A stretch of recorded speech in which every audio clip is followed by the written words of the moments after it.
Há 36 anos, a Escola Superior da Advocacia da Ordem dos Advogados do Rio Grande do Sul evolui de forma constante. Desde sua criação, a ESA é referência na formação da advocacia gaúcha, e ao longo dos anos, a tecnologia foi se tornando uma aliada cada vez maior. Essa história começa com a instalação de mais de 60 antenas pelo Estado, fruto de uma parceria com a Associação dos Advogados de São Paulo, que possibilitou a transmissão de cursos telepresenciais, alcançando desta forma a advocacia do interior do Estado, que passou a participar das mesmas aulas e cursos que ocorriam na capital.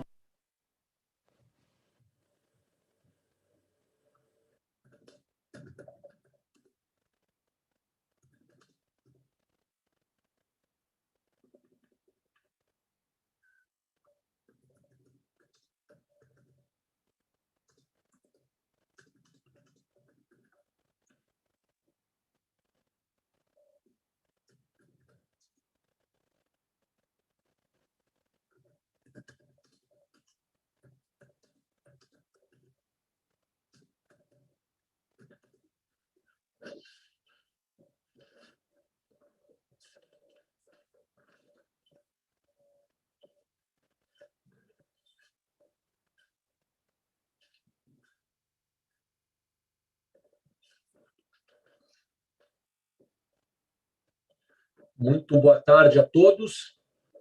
Sejam todos muito bem-vindos. Me escutam bem? Muito obrigado. Muito boa tarde a todos. Sejam todos muito bem-vindos.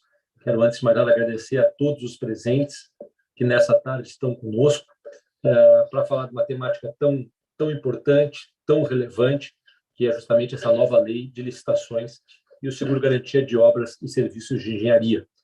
Para isso, hoje, contamos com um seleto grupo de palestrantes, moderadores, o que muito nos orgulha, muito nos envaidece e muito aumenta ainda mais a nossa responsabilidade perante a condução dos trabalhos da nossa comissão, sempre com o apoio da ESA, a quem agradeço profundamente, a Escola Superior da Advocacia, na pessoa da doutora Rosângela Rezer, que não está conosco, teve um pequeno contratempo, logo deverá estar conosco, e a doutora Jaqueline, que é a nossa coordenadora e que promove esse curso com tanto cuidado, com tanto esmero, para que tudo saia dentro do planejado. Muito obrigado, Jaqueline, por essa caminhada, essa jornada de parceria. Te agradeço profundamente. Um agradecimento especial ao ministro Benjamin Zimler, a gente sabe da agenda do ministro, da dificuldade que é disponibilizar um tempo para estar conosco. Isso muito nos orgulha, ministro, e é motivo de muita alegria para a nossa comissão, tratando de uma temática tão importante, poder contar com vossa participação.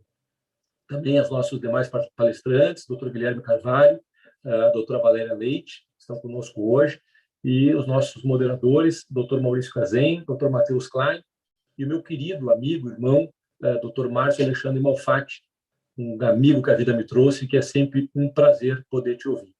Eu vou passar para a doutora Jaqueline a palavra para que faça a condução dos trabalhos.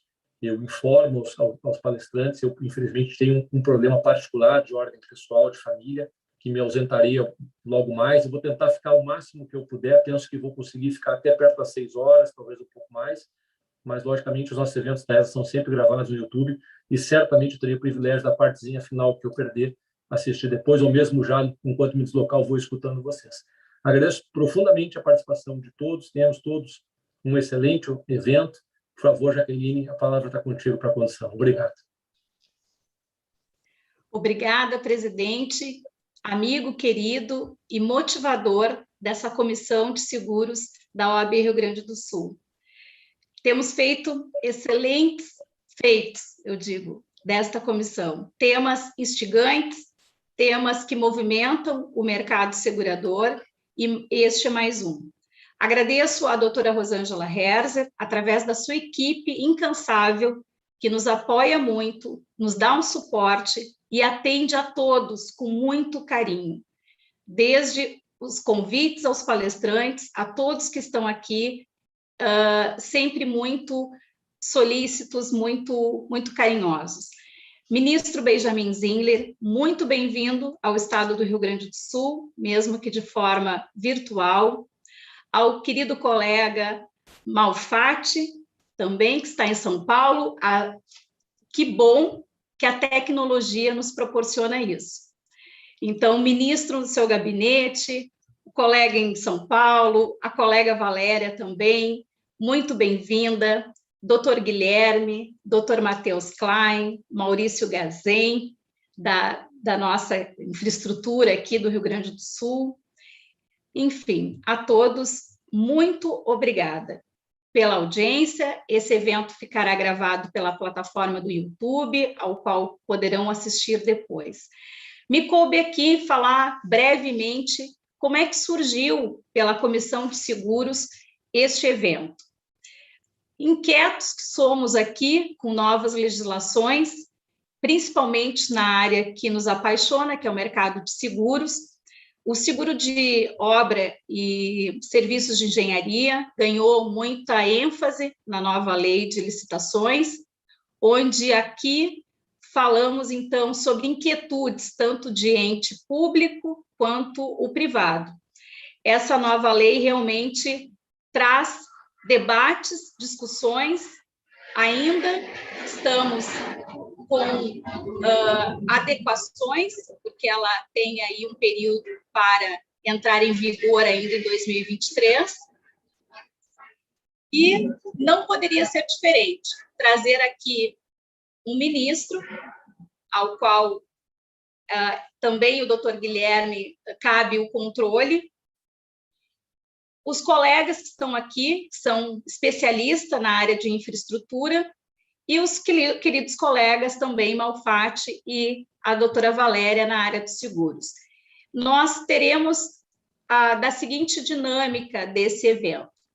Eu vou fazer uma breve apresentação, ao qual o ministro já me permitiu, pelo seu extenso currículo, falar brevemente. Ele vai fazer uma explanação após o doutor Guilherme, após a doutora Valéria, e nós abriremos aos debates para os moderadores. O ministro, então, é mestre em Direito pela Universidade de Brasília, engenheiro pelo Instituto Militar de Engenharia do Rio de Janeiro, bacharel em Direito também pela Universidade de Brasília. Muito prazer em recebê-lo, seja bem-vindo, que tenhamos um ótimo evento, a palavra está com o senhor. Obrigado, Jaqueline, pelo convite, por essa apresentação. É uma honra partilhar esse espaço, mesmo sendo telepresencial, com o amigo Guilherme Carvalho, grande advogado acadêmico, cujos trabalhos admiro, leio sempre. Já tive a honra de prefaciar algumas obras do Dr. Guilherme, portanto, atesto a sua competência e as reflexões que são muito interessantes e acabam virando jurisprudência. Muitas vezes, da leitura de doutrinadores, nós nos inspiramos para decidir os casos concretos e muitas vezes não fazemos a justiça adequada, né, à fonte que influenciou aquela decisão. Mas saúdo o doutor Matheus Klein, doutor Márcio Alexandra, doutora Valéria Leite, doutor Maurício Gazen, doutor Ricardo Vilar. Bem, eu tenho uma fala de 30 a 40 minutos sobre obras e serviços de engenharia na nova lei 14.133. Por certo, o que a gente vai tentar fazer aqui é um sobrevoo ligeiro sobre a lei e sobre o tópico que nos cabe falar, obras e serviços de engenharia. A Lei 14.133 é uma obra com 194 artigos. Eu sempre começo dizendo que ela é uma obra de especialistas, né? Quem elaborou a obra, sintetizou, deu a ela consistência sistêmica, foi a tecnoburocracia que assessora o parlamento, o governo, o Tribunal de Contas da União. É óbvio que na democracia representativa falam os deputados, senadores, o presidente da República, os players do processo legislativo, porém, não se imagina que na democracia representativa do mundo de hoje um deputado ou senador possa conhecer profundamente, e nem mesmo profundamente, o tema que é objeto da legislação. Exceção, claro, há sempre exceções, como a senadora Anastasia, que relatou o processo na Câmara, o projeto de lei, é um grande administrativista e que, obviamente, detém um conhecimento muito acima da média e que, por certo, trafegava com desenvoltura pelos diversos campos. Mas mesmo ele não é expert em todos os tópicos abrangidos pela lei. A lei é complexa, é difícil. Quando toca em engenharia, ela traz conceitos difíceis, importados do mundo da engenharia, claro, juridicizados, assim faz o direito sempre, ele olha para o mundo exterior e importa para o direito uma tradução jurídica dos institutos que existem em outras áreas. Mas essa obra ela foi fruto da pressão, por certo, dos grandes segmentos que têm interesses numa obra, numa lei de licitações, e, mais uma vez, eu digo que são legítimos esses interesses, que foram sistematizados, condensados por essa tecnoburocracia. Essa tecnoburocracia me consultou, como consultou muitos outros tecnoburocratas. Apesar de ser ministro do TCU, eu não tenho legitimidade democrática de primeiro grau, ninguém no TCU tem, nós não somos eleitos pelo povo. Claro que nós somos escolhidos na forma do texto constitucional, a todos os requisitos que são atendidos, e é óbvio que, portanto, estamos absolutamente de acordo a nomeação e o provimento dos cargos de acordo com as regras da Constituição, mas não representamos o povo de forma imediata e direta, tal como os agentes públicos realmente eleitos pelo povo. E a grande verdade é que eu me senti, às vezes, até constrangido, porque até os vetos presidenciais foram objeto de consulta. E eu tenho que reconhecer que, mesmo de forma informal, grande parte dos vetos, por coincidência ou não, ou porque os vetos o bom direito, a boa técnica legislativa impôs os vetos, mas o que eu quero dizer é que toda essa lei nasceu de uma enorme discussão que foi feita oficiosamente por tecnoburocratas, que conheciam profundamente a lei e que incorporaram na lei, essa primeira característica dela, as normas regulamentares da União, de órbita federal, e a jurisprudência do TCU. E aí eu tenho que dizer que não tenho que esconder alguma vaidade, né? Sou ser humano e, quando eu olho a lei, vejo, às vezes, um acórdão em que eu fui relator. E aí, depois da vaidade passar, eu começo a ter medo, porque eu decidi daquela forma para um caso concreto, submetido a um cenário específico. E essa lei foi feita para perdurar, e eu imagino que no curto e, eventualmente, no médio prazo, nós tenhamos decantado uma boa solução. Mas a realidade muda muito rapidamente, eu não tenho a menor certeza se no médio e longo prazo aquela solução, elevada à estatura legal, entronizada numa lei, ela é realmente a melhor solução. E eu tenho que reconhecer que a lei trafegou, às vezes, de forma vertical, de forma desnecessária, e retirando um quê de discricionariedade importante para o gestor optar por caminhos mais abertos, por espaços discricionários mais amplos. Essa lei, portanto, ela tem essa primeira característica, que é o seu caráter analítico, uma certa incorporação do mundo que temos hoje, no mundo regulamentar e jurisprudencial, e daí a razão pela qual é difícil de ser lida. Ela pressupõe conhecimentos específicos, uma noção evolutiva do que aconteceu, muita coisa não cai de helicóptero, tem que se explicar, né? Por que a repactuação, que exatamente nasceu de um acórdão da minha lavra, que foi acompanhado pelos meus pares no TCU, mas porque a repactuação teve aquelas características que agora estão colocadas na lei. Estavam numa instituição normativa, 5 de 2017, agora estão numa lei, assim como diversos aspectos tangenciados pelo TCU. Mas essa lei engana, porque é um segundo pilar da lei que tem um efeito exatamente diverso. Essa lei, logo no seu início, quando o senador Fernando Bezerra relatava uma lei que era outra lei no Senado e conversávamos sobre ela, eu dizia, olha, senador, eu aconselho que possam ser mantidos os institutos do RDC, ampliados alguns institutos, no momento de crise fiscal, e eu falo isso há alguns anos atrás, e o quadro de crise fiscal só se agravou muito. Não há como esperar grandes obras realizadas por parte dos entes federativos.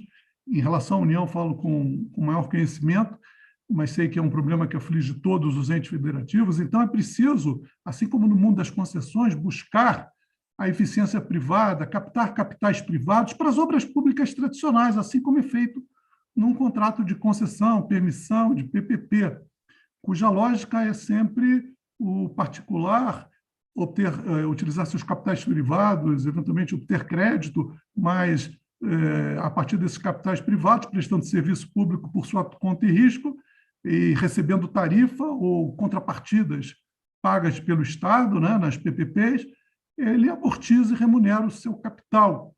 E mais, a prestação de serviço feito pelo particular já não é mais objeto de nenhuma luta ideológica. Mesmo os setores de esquerda, no início refratários às concessões e permissões, reconhecem que não há capitais privados, não há capitais públicos disponíveis para obras de infraestrutura no Brasil, e mais, os particulares são mais eficientes que o Estado. Mesmo criticando as concessões e algumas áreas de concessões, e a pandemia agravou muitas dessas áreas, e nem todas, em particular as concessões rodoviárias, estão passando por uma crise muito grande, mas ainda assim a eficiência privada salta aos olhos e nem é objeto de discussão. Pois o que eu falava para o senador Fernando Bezerra era que houvesse essa importação dos institutos do RDC. Eu diria que a Lei 14.133 foi muito além. Além de manter institutos como contratação integrada, a contratação semi-integrada, que é da Lei 13.303, da Lei das estatais, mas nada mais é do que uma obra jurisprudencial do Tribunal de Contas da União. Ela nasce de uma pergunta que o tribunal faz: se o Estado tem condições, numa fração do objeto, detalhá-lo como em nível de projeto básico, por que ficar no plano do anteprojeto? Essa é a razão pela qual nasceu a semi-integrada da jurisprudência do TCU, incorporada a 13.303 e agora incorporada a 14.133. Mas a contratação integrada é revolucionária porque ela quebra um dogma que que todos imaginavam intocável, um axioma intocável da 866, que era que quem elaborava o projeto básico não deveria participar nem mesmo da licitação da obra. Eventualmente, o Estado não tem condições de elaborar ele mesmo projetos básicos para obras mediamente complexas, não tem engenheiros, arquitetos suficientes, então tem que contratar, e quem contrata sabe que vai participar do coquetel, mas não vai para o jantar. O jantar está proibido. Então, não tem nenhum compromisso com a eficiência da obra, com a eficiência do projeto. É claro que o Estado tem que fiscalizar a concepção do projeto, mas essa análise, e falo isso no alto de 30 anos de TCU, é muito mal feita. Em regra, o problema brasileiro de planejamento das obras é a deficiência, a falta, o déficit de projeto básico que nós tínhamos, claro, que nasce dos estudos de viabilidade, dos estudos técnicos preliminares, já da gestão de riscos deficiente. Pois então, na contratação integrada, de forma revolucionária, pela primeira vez o Estado disse: olha, você particular, faça você o projeto básico. Eu apresento um anteprojeto, um orçamento sintético, na semi-integrada, parcialmente sintético, parcialmente analítico, e deixo para que o particular possa elaborar ele projeto básico, E aí surge a grande contrapartida de tudo isso, que é a impossibilidade do particular pedir aditivos contratuais por falha do projeto, porque o projeto passa a ser de sua responsabilidade, e agora, na matriz de risco, que agora é possível em todos os contratos, inclusive de obras públicas, ficará claro, e a lei assim determina, que esse tipo de risco, de deficiência do projeto base, deve ser assumido pelo particular na contratação integrada. Bem, a contratação integrada pragmaticamente, ainda não foi utilizada na sua plenitude. Na esfera federal, quem a utilizou foi o DENIT, a Infraero. Não há dúvidas que abreviou o procedimento licitatório, porque tem inversão de frases. Na contratação integrada, no RDC, quando foi utilizado, havia inversão de fases, a unicidade recursal, a diminuição da propensão recursal, os prazos diminuíram metade, um terço, ou até 2/3 em alguns casos. E o TCU tentou fazer uma avaliação da contratação integrada, comparando com outras licitações realizadas por DENIT, Infraero, DENIT principalmente, usando a 866, usando o RDC sem ser contratação integrada, empreitada integral, empreitada por preço unitário. E o nosso estudo é inconclusivo, mas ele chama atenção a um aspecto que me parece interessante. Os preços alcançados nas contratações integradas e nos processos de 866 foram muito próximos. E o que se esperava era que os preços no pós-licitação da contratação integrada fossem superiores àqueles obtidos numa 866, porque, é óbvio, uma taxa de risco embutida, como as falhas do projeto básico não são assumidas pelo particular, ele precifica esse risco, sobem os preços. A lei permite, a 14.133, permite essa taxa de risco, que é admitida, inclusive, nos preços, nos orçamentos e nas comparações de preços que o Estado tem que fazer para verificar a razoabilidade deles. Mas, surpreendentemente, os preços ficavam muito próximos, sempre menores que 5% na média, o que demonstra que havia gordura, e a gordura tanto nos nossos bancos de dados oficiais, SINAP e SICRO, quanto nas propostas dos licitantes. A verdade é que, como foi um período de testes do RDC Contratação Integrada, muitas falhas foram cometidas, anteprojetos deficientes, projetos que foram realizados em contrariedade às fórmulas do anteprojeto, aditivos contratuais que não deveriam ter sido assinados, foram assinados porque na matriz de risco natural não seria a responsabilidade do Estado permitir aquele aditivo. Bem, direito não é como uma ciência natural em que a gente coloca ratinhos no laboratório e inocula eles com vacina, com outra substância para comparar os efeitos. Não dá para comparar duas licitações, e as da 866 que foram comparados geralmente vinham de situações em que a economia estava crescendo, havia grande competitividade, havia, portanto, uma enorme probabilidade de diminuição dos preços. E o RDC foi testado no pós-Lava Jato, grandes empreiteiras envolvidas no pós-Lava Jato, algumas impossibilitadas de atuar, com declarações de inidoneidade contra si. Em síntese, o nosso trabalho é indicativo, é apenas como só é acontecer em quase todos os trabalhos em que a gente testa o direito no mundo real, né? Mas, de qualquer forma, ele era auspicioso. Licitações mais rápidas, licitações mais baratas e uma enorme chance de você manter a economicidade da proposta, o que não ocorria no mundo da 866, com jogo de cronograma, jogo de planilha, as propostas com os aditivos contratuais, com aumentos quantitativos, elas iam perdendo economicidade. Isso já também é um trabalho do TCU sobre o assunto. A contratação integrada e semi-integrada foram incorporadas, mas há muitos outros institutos novos que até surpreenderam e que vão ao encontro dessa ideia de importar institutos do mundo das concessões, de atrair eficiência privada e atrair capitais privados. O PMI, como um procedimento auxiliar, procedimento de manifestação de interesse, é um procedimento típico do mundo das concessões, nem sempre dá certo no mundo das concessões. Há um trabalho do TCU, ministro Alton, com muitas críticas ao PMI, no mundo das concessões, aos seus resultados, mas é um mecanismo por meio do qual o Estado atrai o particular para que ele elabore estudos e projetos, inclusive projeto básico, que poderão ou não ser utilizados para licitações de grandes obras e serviços de engenharia, mas para obras em particular.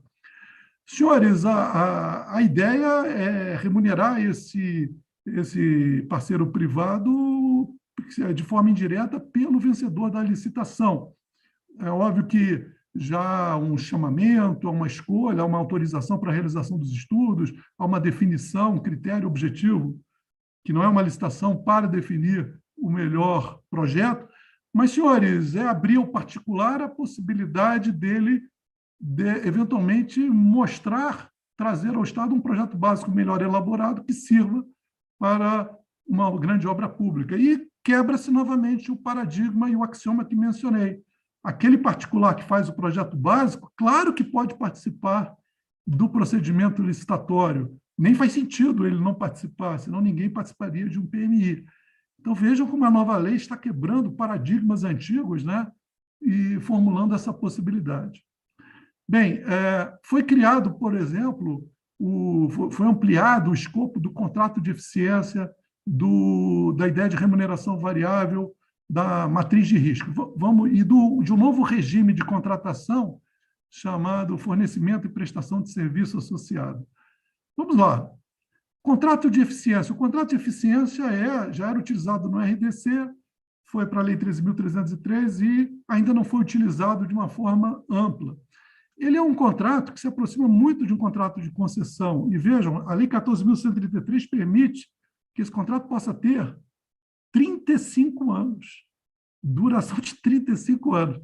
E o que é o contrato de eficiência? É um contrato por meio do qual um particular vai se obrigar a conferir ao Estado uma economia nas despesas correntes do Estado.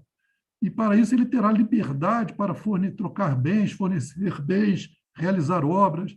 Por exemplo, ele quer economizar a conta de energia de uma repartição, de um ministério. Ele, eventualmente, busca instalar placas fotovoltaicas, ou traz um gerador a gás, troca os eletrodutos, troca as lâmpadas para LED. Senhores, ele faz um investimento dele, com o capital dele. E o Estado pode ter 10 ou 35 anos. 35 anos quando houver bens comprados com capital privado e que revertam, ao final do contrato de eficiência, para o patrimônio público. Pois ele tem 35 anos para quê? Para amortizar e remunerar esse capital. E, claro, remunerar também a prestação de serviço. A ideia, o regime esse novo regime de contratação que transcende as obras públicas, o fornecimento e prestação de serviço, é uma PPP, senhores. É uma PPP, concessão administrativa, da Lei 11.079, se não me engano.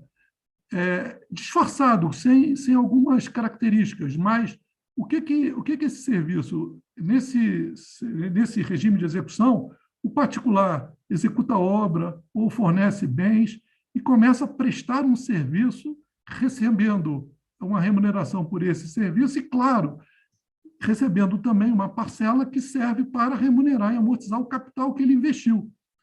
Senhores, isso é concessão administrativa. Qual é o prazo desse contrato? Lei 14.133.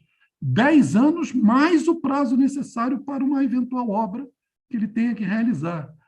Senhores, é uma outra vertente que busca atrair capitais privados, eficiência privada diante da escassez dos recursos públicos de cunho fiscal e diante de uma superioridade da eficiência privada comparada com a eficiência estatal. A possibilidade de uso da matriz de risco é também revolucionária. A matriz de risco nasce no RDC, no decreto, na jurisprudência do TCU, na Lei 13.303, e agora ganha contornos extraordinários, porque ela é obrigatória para a contratação integrada, semi-integrada, para contratações de grande vulto, acima de 200 milhões de reais, e pode ser utilizada para qualquer contrato. A matriz de riscos ainda é alguma coisa que precisa provar a sua utilidade na sua inteireza. Mas ela é um instituto que tem uma finalidade muito singela. ela quer diminuir as discussões acerca dos reequilíbrios econômicos financeiros dos contratos. A ideia é prognosticar riscos, alocar esses riscos para quem melhor possa gerenciá-los, estabelecer os riscos que devem ser evitados, os riscos cujos efeitos devem ser tratados, o que fazer. Por certo, a matriz de risco ela é muito utilizada nos novos leilões de concessão de serviços públicos. E a grande verdade é que é óbvio que o ser humano tem uma incapacidade visceral de prognosticar riscos em contratos de 10, 15, 20, 25, 30 anos. Então, a matriz de risco não pode ser também tida como uma panaceia diante da incompletude dos contratos de concessão e também dessa incompletude natural desses novos contratos que estou mostrando para vocês, que têm prazos de duração muito grandes e que dependem da eficiência privada. É preciso ter, portanto, uma flexibilidade, né? Há toda uma doutrina que se espera que seja trazida ao direito administrativo, há muita coisa sendo feita, a teoria econômica do direito ajuda o direito quando a gente verifica os reequilíbrios econômicos financeiros dos contratos, as consequências econômicas desses reequilíbrios. Estávamos na quarta-feira discutindo no TCU o reequilíbrio econômico financeiro numa rodovia BR-101, em que se discutia duas metodologias de cálculo para esse reequilíbrio, uma que envolve um desconto tarifário imediato, outro que dilui o desconto tarifário por todo o fluxo de caixa, utilizando uma metodologia de fluxo de caixa descontado. Eu defendi a tese de que contratos primeiro, que o TCU não deveria se miscuir na competência discricionária da NTT, que ela tinha duas opções razoáveis, tinha escolhido uma, que era a opção do desconto no fluxo de caixa descontado, mas a grande verdade é que fomos derrotados e, na verdade, houve uma opção do Tribunal de Contas de se miscuir. E essa vitória, ela decorreu muito de uma certa revolta, entre aspas, que os ministros do TCU tiveram acerca de uma certa omissão dos diretores da NTT na adoção de medidas contra as concessionárias que não executavam as obras do plano de encargos, né, previstas no plano de encargos, e se beneficiavam financeiramente desse atraso, né? Bem, o que eu quero mostrar é que vai ter que ser adotado no âmbito das obras tradicionais, contratos de longo prazo, de maior prazo, toda a teoria normal que se aplicava às obras públicas terá que ser revista e nós vamos ter que importar muita coisa do mundo das concessões para o mundo das obras públicas tradicionais.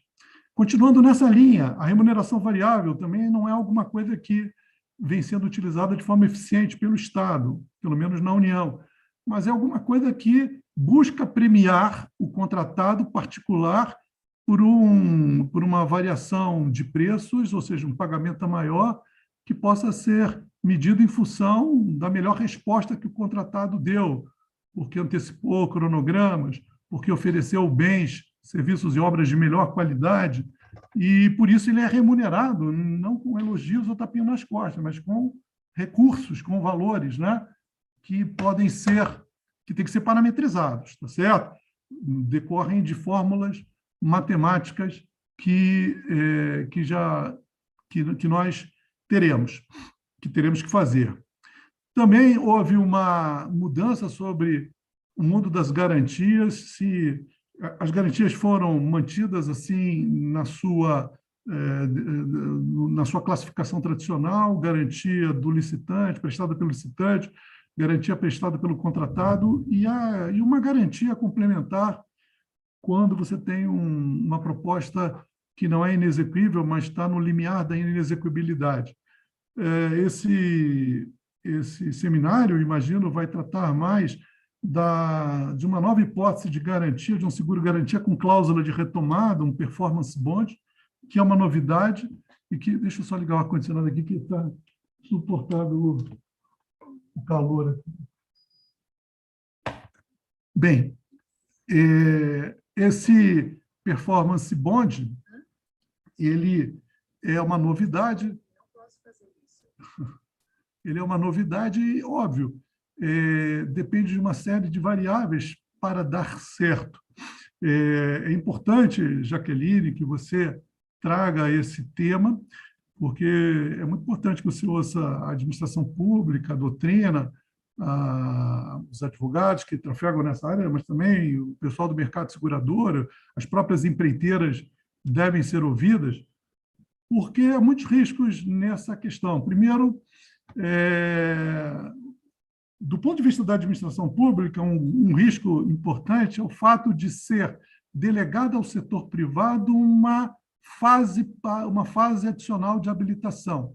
Reparem que o mercado segurador pode, claro que vai fazer uma avaliação dos riscos, vai ter que ter especialistas em engenharia de custos, analisar as propostas dos licitantes, mas empresas menores, com menos atestados, com menos experiência, provavelmente vão ser submetidas ao pagamento de prêmios maiores.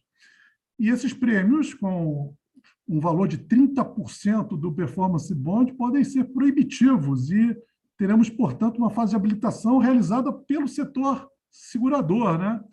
É óbvio que a administração tem que ser discricionariamente saber até onde pode ir, mas quais são as balizas, quais são os critérios para utilizar bem o performance bond.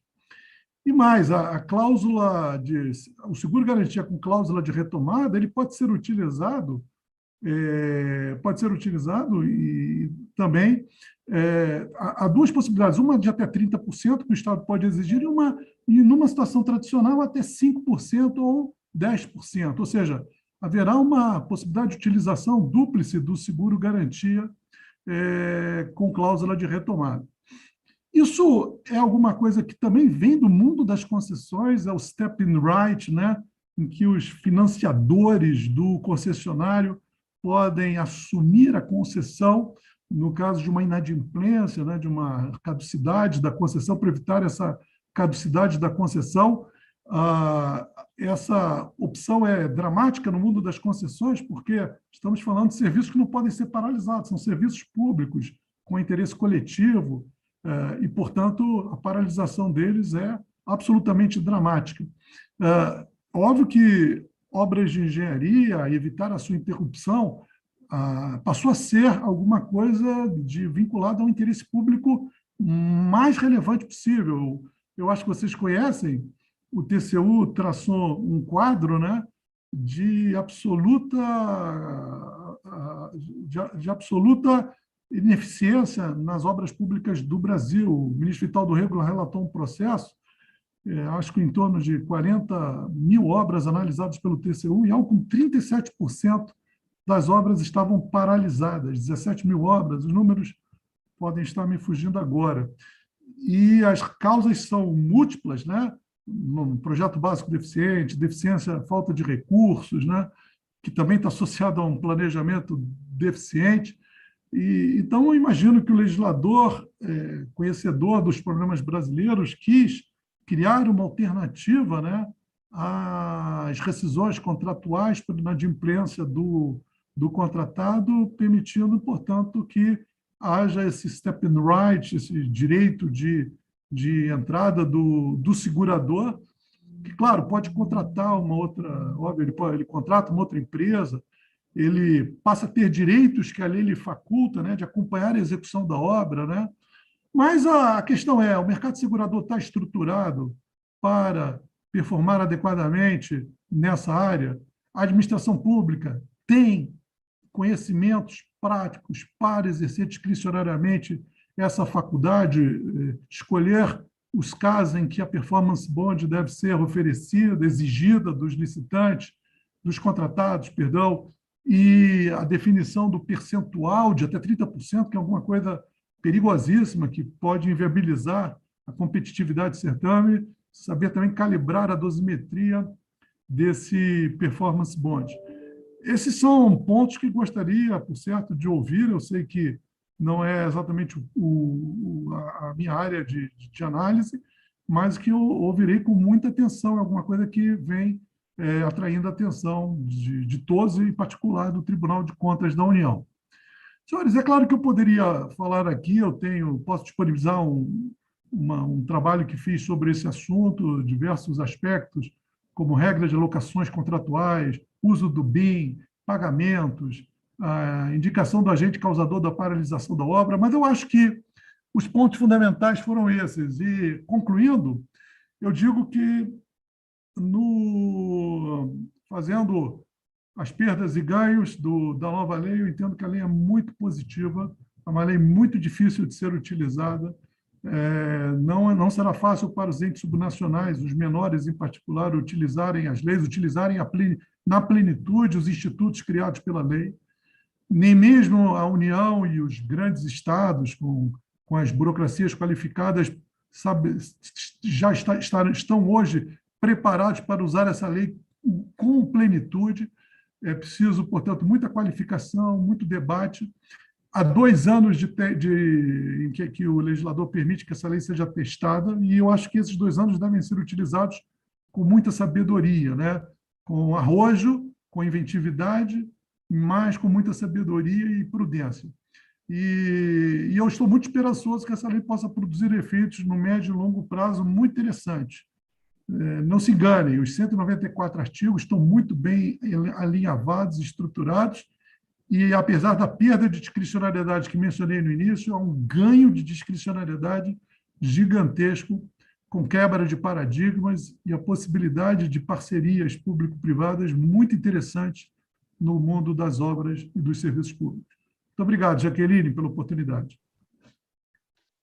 Muito obrigada, ministro. A sua fala é didática, aprendemos muito, queremos o seu trabalho, sim. Aqui somos ávidos por informação. Nós temos mais de 70 pessoas nos assistindo nesse momento, e fiquem aqui à vontade para fazer explanações. E da fala do ministro, a gente observa muita oportunidade técnica no mercado que estão surgindo. Apresento, então, agora, brevemente, o doutor Guilherme, que fará a explanação, advogado, bacharel em administração, doutor em direito administrativo, mestre em direito e políticas públicas, ex-procurador do estado do Amapá. Muito bem-vindo, a palavra está com o senhor. Muito obrigado a todos. Não sei se estão me escutando bem, se estão me vendo tranquilamente. Primeiro, esses testes virtuais. Doutora Jaqueline, me escuta bem? Me escutam bem? Sim, doutor. Tá, perfeito. Então, excelente. Primeiramente, eu gostaria de agradecer a oportunidade de poder estar participando desse evento na Escola Superior de Advocacia do Estado do Rio Grande do Sul, de forma virtual, como bem destacou o ministro Benjamin. Esses meios tecnológicos têm nos possibilitado estarmos presentes em vários locais ao mesmo tempo. Hoje eu falo aqui do Rio de Janeiro, vim proferir uma palestra aqui no Conselho Regional de Medicina do Estado do Rio de Janeiro. E, de antemão, eu não vou me aprofundar tanto no tema, porque é muito difícil suceder o ministro Benjamin numa área em que ele, notadamente, tem uma expertise, digamos, além de prodigiosa, em certa medida até exagerada sobre esse assunto. Haja vista não só o fato de ser engenheiro, mas como também pelo fato de desenhar as melhores soluções dentro do Tribunal de Contas da União, soluções estas que foram, como muito bem salientado por ele, incorporadas no texto normativo. Há um artigo do ministro Benjamin com um de seus assessores, que é o Francisco, um grande sujeito, que é também engenheiro, sobre estas práticas do Tribunal de Contas da União que foram incorporadas na Lei 14.133. E eu gostaria aqui de fazer coro, obviamente, acima de tudo, em relação a este aspecto, digamos, auspicioso da lei, a miúde criativo, mas me atendo aqui um pouco ao tema do que me foi trazido, eu gostaria de chamar a atenção para alguns pontos em específico que me causam uma certa inquietude. Como um todo, eu digo que a lei é boa. A lei ela é notadamente uma lei melhor do que a Lei 8666, ela incorpora boas práticas do Tribunal de Contas da União, ela incorpora aspectos positivos do regime diferenciado de contratações, ela incorpora aspectos muito bons da Lei 13.303, da Lei de estatais, ela traz mecanismos mais ágeis, menos burocráticos quanto aos requisitos de habilitação, uma priorização da finalização do processo licitatório, uma sanatória das supostas irregularidades, uma prioridade máxima em não se declarar a nulidade dos contratos, o que pode ser visto e visualizado de forma clara e evidente, seja no artigo 71, quando se fala da finalização do processo licitatório, seja no artigo 147, quando estabelece um rol exaustivo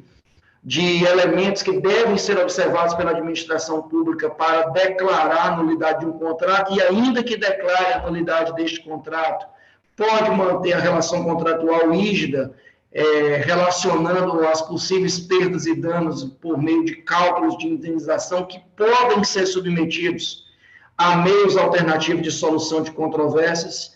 E aí eu poderia falar um sem número de intervenções legislativas positivas nestes 194 artigos distribuídos ao longo desta Lei 14.133, que já pode ser utilizada, inclusive, no que diz respeito a alguns aspectos que, no meu entendimento, já são de plena aplicabilidade, como, por exemplo, o capítulo relacionado aos meios alternativos de solução de controvérsias. Quanto ao seguro, ou quanto às garantias contratuais prestadas, e esse é o tema aqui que me é trazido nessa tarde de sexta-feira, a lei cria, e esse ponto o ministro colocou uma frase que foi bastante feliz, um novo requisito de habilitação. E este novo requisito de habilitação, ele é bom em se tratando de grandes obras de engenharia, mas ele pode ser mal interpretado, que é o tal de seguro-garantia para pequenas obras de engenharia ou para pequenas contratações públicas. E este ponto eu gostaria de me ater bem. A Lei 14.133, ela passa como um palímpseto em relação às outras 3 legislações que ela declaradamente revoga. Mas em boas partes da lei, nós vemos mecanismos ou disposições normativas que estão relacionadas ou que dizem respeito ao regime diferenciado de contratações. E uma vez tendo ela revogado expressamente 3 legislações que não guardam entre si uma compatibilidade normativa ou uma compatibilidade de diálogo normativo expresso, haja vista que o RDC é notadamente diverso do regime tratado na Lei 10.520, eu sempre gosto, nas minhas falas, quando estou abordando esse tema da Lei 14.133, traçar um paralelo em que deve-se empreender uma diferenciação clara da leitura da Lei 14.133 em relação aos seus dispositivos legais, porque parte dos dispositivos legais da Lei 14.133 devem ser interpretados como parte de dispositivos da Lei 10.520, parte de dispositivos legais da Lei 8.666 e parte de dispositivos legais da Lei do RDC.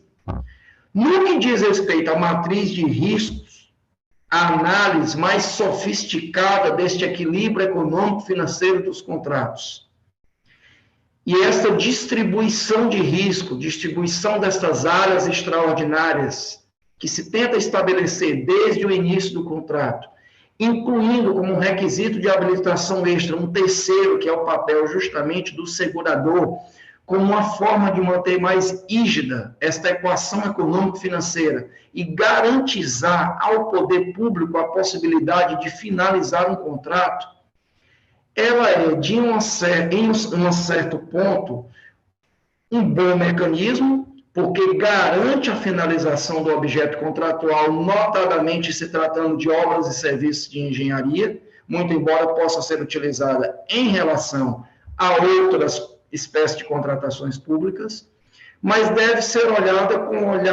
vista com um olhar mais crítico em relação a outras contratações. Por quê? Porque ao se estabelecer ou ao se incluir um terceiro nesta relação jurídica contratual firmada entre o contratado e entre a administração pública por meio do contrato, em que a Lei 14.133 joga um epíteto como contrato administrativo, eu crio uma relação extra, terceirizada com outro particular, que é a seguradora, que garantirá a efetividade e o cumprimento deste contrato, mas que embutirá, como bem colocado pelo ministro, no preço desta contratação, algo a mais. E aqui reside a minha preocupação e o tom da minha fala nesse sentido. Este preço a mais, em momentos em que priorizamos a economicidade, em momentos em que priorizamos contratos mais econômicos, em momentos em que tendemos a ter uma participação maior do mercado, tendo em vista justamente a maior escassez de recursos públicos, pode tornar as contratações um tanto mais caras, um tanto mais dificultosas. E esta dificuldade que existe justamente nestas contratações públicas, em se estabelecer novos requisitos de habilitação, ao incluir um terceiro como partícipe desse contrato firmado com a administração pública, deve ser visto com uma certa prudência. E uma certa prudência relacionada a quê? A grandes contratos, a contratos de grande vulto, a contratos que envolvam a contraprestação do particular, notadamente num elastecimento de tempo maior. Estas boas práticas de administração, essas boas práticas de contratação, boas práticas de governança que são estabelecidas ao longo de toda a lei, que são colocadas ao longo de todo o corpo normativo da Lei 14.133, desde a fase do planejamento e a fiel observância à execução do contrato, e aí, por esta razão, creio eu, o legislador tem acertadamente imbuído o papel do seguro-garantia, o papel das seguradoras como um partícipe importante nesta execução do contrato, em justamente evitar a finalização de contratos, ou a finalização de contratações sem que haja sido entregue o objeto contratual na sua completude, é, de fato, um aspecto bastante positivo, mas, como dito, que pode encarecer esta contratação pública. E este mito do planejamento, ministro Benjamin, o senhor colocou muito bem a diferenciação do que é a aplicação da lei no âmbito federal, do que é a aplicação da lei no âmbito de grandes administrações, que são as administrações de grandes estados, grandes cidades, grandes entes e entidades contratantes. Mas nós temos uma realidade muito díspare em torno de todo o território nacional, com 5.570 municípios, que vagueiam em realidades econômicas diversas. E por tatearem nessas singularidades econômicas diversas, deve-se ter um respeito, uma deferência diversa também no que diz respeito à análise dessa matriz de risco, à análise dessa equação econômico-financeira do contrato, e inclusive no que diz respeito ao papel das seguradoras. Digo isso por quê? Porque em muitas oportunidades em que eu tenho proferido palestras, cursos e demais falas sobre essa Lei 14.133, as pessoas tendem a interpretar a lei como um todo e como se a análise da matriz de riscos prevista durante várias fases, várias partes da lei, e, sobretudo, essa distribuição dessa matriz de risco desde o momento inicial do contrato e a solução para o estabelecimento dessa matriz de risco como seguro-garantia, ela deve ser interpretada com cautela. Com cautela por quê? Porque, como dito, é algo que deve ser visto para contratações de maior vulto. E o estabelecimento dessa matriz de risco para contratos duradouros, para contratos mais longos, para contratos que demandem uma expertise maior no que diz respeito até à confecção desse instrumento contratual, deve ser visualizada pelo administrador público como algo que possa levar à concretização não apenas dessa distribuição dos riscos que são colocados desde o início do contrato e que a lei pretensiosamente tende a estabelecer, talvez, guidelines para protagonizar uma distribuição equânime entre contratante e contratado, incluindo, talvez, as seguradoras como a partícipe. Mas a indagação que eu deixo no ar é a seguinte: será que mesmo com o papel das seguradoras e em havendo a distribuição desses riscos, quando da afirmação do contrato, um risco notadamente extraordinário, e nada melhor do que o exemplo que nós vivenciamos nesse último ano e ainda estamos vivenciando, como a Covid-19, uma área completamente extraordinária. Poderia eu, havendo a distribuição de risco no momento da afirmação do contrato, e ainda assim, havendo a presença de um terceiro, que é a seguradora, transferir ainda para o poder público uma revisão contratual, muito embora eu tenha no polo da outra parte, da parte contratada, uma seguradora, será que eu poderia revisitar esse contrato, proceder a um reajuste, a um reequilíbrio desse equilíbrio financeiro inicial do contrato administrativo, mesmo existindo a seguradora presente? Estas são indagações que nós ainda não temos a possibilidade de responder. Por quê? Porque a jurisprudência não se debruçou sobre esse assunto. E não havendo se debruçado sobre esse assunto, fico eu nestas indagações sobre o papel da seguradora, tema esse que será tratado posteriormente à minha fala por uma professora que tem completa expertise no assunto, se a seguradora, se o papel das seguradoras realmente garantirá ou impedirá uma reanálise do contrato, uma nova possibilidade de reequilibrar o contrato, nada obstante a existência de um terceiro que garanta a participação do contratado como efetivador da concretização do objeto contratual que é trazido. Esta mitificação do planejamento, a mitificação do contrato perfeito, como foi trazido pelo ministro Benjamin aqui há pouco, e essa ideia do reequilíbrio são problemas que realmente são colocados pela lei, mas que pela abertura, e aqui eu já me encaminho para a minha parte final da minha fala, pela abertura do que é trazido, notadamente pelo 124, inciso 2, a linha D, da Lei 14.133, de permitir essa conotação ampla de participação e de reequilíbrio do contrato em toda e qualquer parte, pergunto-me eu, e deixo aqui essa pergunta como a finalização da minha fala, se o 124, inciso 2, a linha D, permite, com base na teoria da imprevisão máxima, inclusive um reequilíbrio contratual por parte ou a pedido da própria seguradora. E com isso eu deixo o espaço aberto para não me alongar demais para a minha sucessora na minha fala e me coloco à disposição ao final para os debates e para deixar mais espaço aberto para aqueles que mediarão. Muito obrigado, desculpe se me lasteci demais no tempo. Muito obrigada, doutor Guilherme, excelente fala. Que responsabilidade para nós aí do seguro agora, hein? Hein, Malfatti, Valéria? Uma breve apresentação, doutora Valéria, que me permitiu reduzir o seu longo e extenso currículo. Advogada, especialista em Direito de Seguro e Resseguro pela FGV São Paulo, especialista em Seguro Garantia pela Parejo Consultores e pós-graduada em Direito Constitucional pela PUC São Paulo. A palavra está com a senhora. Primeiramente, boa noite a todos, já boa noite, né, gente? Queria agradecer ao convite, né, aqui debatendo com os colegas, com o ministro.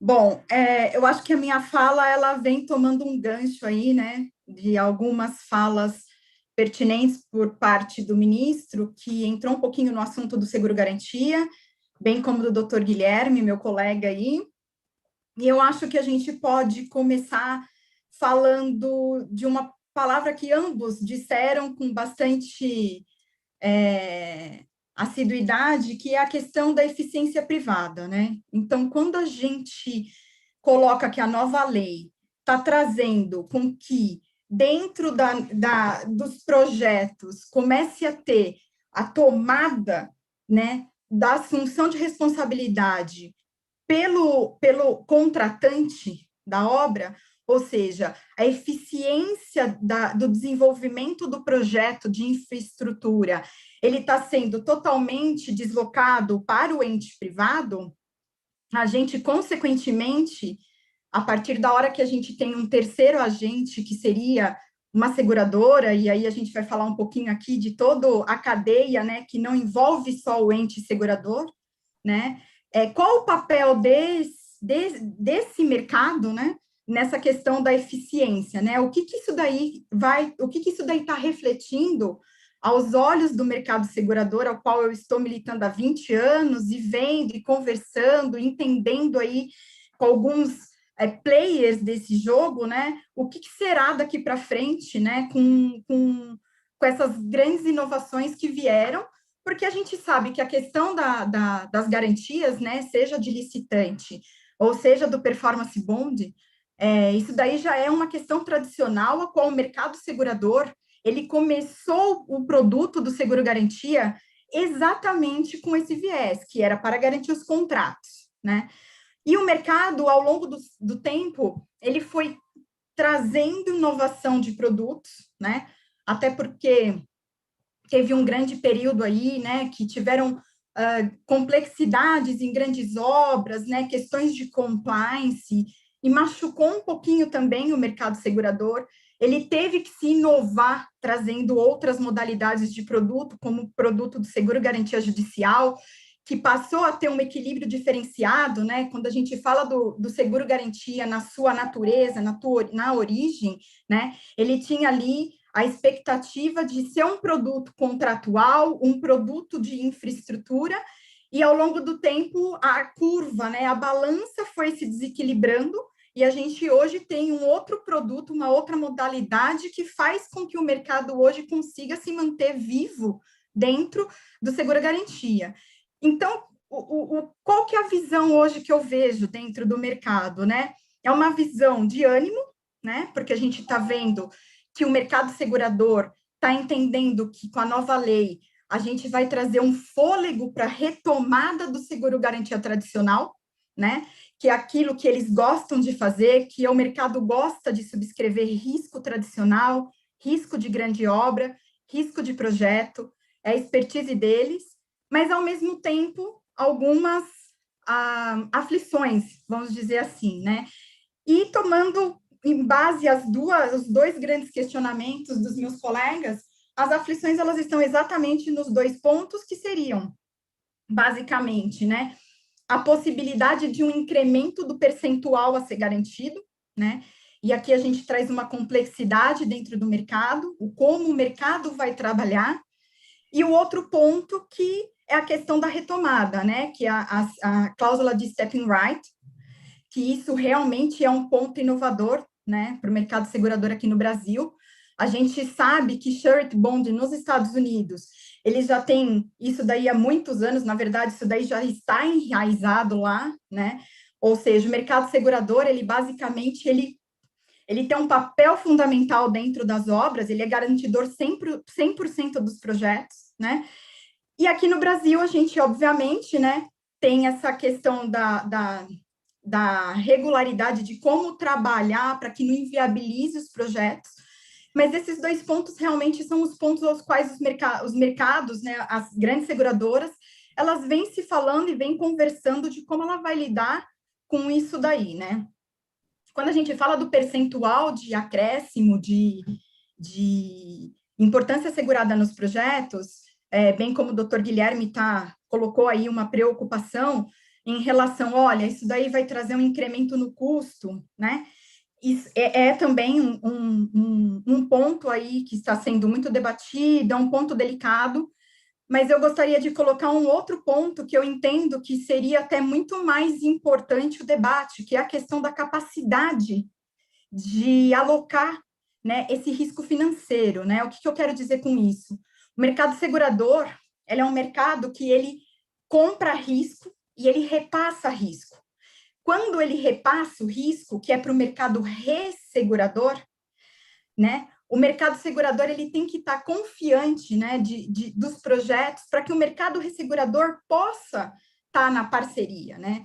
As seguradoras hoje, elas têm as suas capacidades locais com driver naquilo que o mercado internacional, naquilo que o mercado ressegurador apoia o mercado brasileiro para dar capacidade, para dar limite, para dar apoio para os grandes projetos, né? Então, muito além de um custo, eu acho que a maior preocupação hoje que o mercado vem enfrentando em relação ao acréscimo aí de percentuais, obviamente que talvez isso ocorra nos grandes projetos, né? Porque a gente sabe que a lei, ela ainda permeia lá entre 5% e 10%, e projetos acima de valores expressivos que pode-se chegar a 30% aí do incremento do aporte da garantia, né?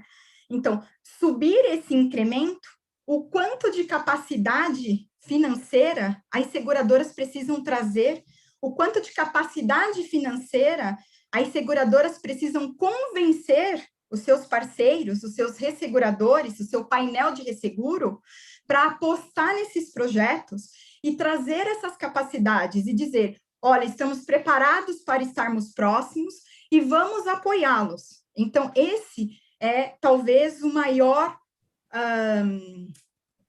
do assunto que está sendo transitado no mercado, né? Teremos capacidade suficiente para garantir as obras, né? Então, esse é um ponto. O outro ponto, que é a retomada da seguradora em relação ao projeto, esse é um outro ponto que o mercado ele tem ânimo, mas também tem muitas aflições, né? O ânimo por quê? Porque o mercado, em tese, ele já vem acompanhando as obras às quais eles têm as parcerias, né? Eles acompanham não de uma maneira tão próxima, né? Eu estive em uma seguradora muito tradicional até pouco tempo, e assim, as áreas que a gente chama as áreas de riscos, as áreas de engenharia, elas não são áreas totalmente ou eficientemente preparadas, né? Para estarem ali e estarem acompanhando a obra do começo ao fim. Basicamente, você tem que dar a mão e seguir o projeto. Isso já vem ocorrendo, né, com a 8666, mas de uma certa distância, né? Eu posso até ousar dizer que o mercado segurador ele começa a se posicionar quando existe uma certa preocupação em grandes projetos, que está havendo algum atraso ou algum problema, ou ocorre o que a gente chama de uma expectativa de sinistro, e aí realmente ele entra, ele posiciona. Agora, trazer uma grande inovação, que é o Step Rights, que é trazer a retomada da obra, qual a seguradora, ela assume o papel do contratado, ela assume o papel da expertise do projeto, da obra. Eu não sei até que ponto todos os mercados estão preparados. E não só na questão do capital humano, intelectual, né, dos profissionais que estão dentro desse mercado, que tenham a expertise de grande obra e projeto, mas também do ponto de vista de tecnologia, né, do ponto de vista de assunção de responsabilidade de obra, né. O mercado segurador, ele não tem esse papel hoje. Então, é a grande preocupação, juntamente com a questão aí da capacidade que a gente como mercado está entendendo o quanto, né, os parceiros vão apoiar os grandes projetos. E junto com tudo isso, a gente tem que trazer a questão do incremento de custo, obviamente, porque a partir da hora que você precisa fazer investimento em capital humano e intelectual, a partir da hora que você passa a ter investimento em tecnologia, a partir da hora que você passa a ter investimento para trazer capacidade local para garantir esses grandes projetos, obviamente, isso daí reflete no custo, né? Qual que é o custo? Hoje, o seguro-garantia, ele compete com outras modalidades garantidoras dentro de um papel de um custo razoavelmente interessante para o contratado, né? A partir desse momento, né, tendo que ter todo esse investimento, todo esse olhar clínico da seguradora, tendo essa responsabilidade, o risco de ter uma finalidade de dar eficiência privada, ao qual a lei está, né, projetando, qual o custo, né? O quanto vai se cobrar, o quanto vai ser oneroso garantir esses projetos via seguro-garantia. Então, esses 3 pontos é o que, na minha visão, que estou no mercado, converso com grandes mercados seguradores, tem alguns resseguradores que conheço também e venho conversando muito sobre essa nova lei, até para dar apoio, né, aos nossos clientes que querem investir no Brasil, querem investir em infraestrutura, são os pontos que mais estão dando concentração de ânimo, mas também concentração de certa preocupação, né? Estamos preparados, né? Essa é a grande pergunta que o mercado segurador faz, né? Eles vêm fazendo ao longo, já desde quando a lei entrou em vigor, todos eles se perguntam, estamos preparados? E mais, ouso dizer, né? O mercado ressegurador está cobrando do mercado segurador brasileiro, vocês estão preparados? Né? O quanto vocês estão preparados para eu trazer esse investimento, né, para vocês darem apoio a essas obras públicas. Então, além das preocupações de custo, além da preocupação da adaptação da lei, eu acho que é a preocupação de até que ponto estamos preparados, né? E isso vai influenciar um pouquinho na questão da análise de crédito, na análise de subscrição de risco do cliente, né? O quão o mercado segurador vai poder dar um driver dos participantes desse leilão, porque se a empresa qual vai ser analisada pelo mercado, ela não estiver à altura do investimento, da parceria, né, do mercado, será que a gente não está ceivando a possibilidade de players importantes participarem dos processos licitatórios? Então, esse é um outro ponto que me preocupa, tem preocupado clientes, né? Aqui agora já estou falando sobre o aspecto do cliente olhando o mercado, é o cliente tentando entender, eu quero investir no Brasil, será que eu vou ter mercado para me apoiar nas garantias ao qual exigirão? Então, sob o aspecto do cliente, essa é a preocupação, né? O quão a seguradora vai olhar para mim e vai entender se ela vai me apoiar ou não com todos esses incrementos em que a lei está exigindo do mercado segurador. Então, sob o aspecto cliente, seguradora, resseguradora, a gente tem vários players dentro do mercado que faz com que todos esses questionamentos cheguem nessa exata pergunta, será que estamos preparados, né? Eu sei que o mercado vai ter todo esse período, tem conversado com o governo, tem interesse, obviamente, porque a retomada de projetos vai fazer com que o seguro-garantia tradicional, que é exatamente aquilo que o mercado segurador preparou o produto, vai trazer aí um aquecimento para esse mercado, mas com todo esse background de preocupação que está aderente a essas mudanças, né?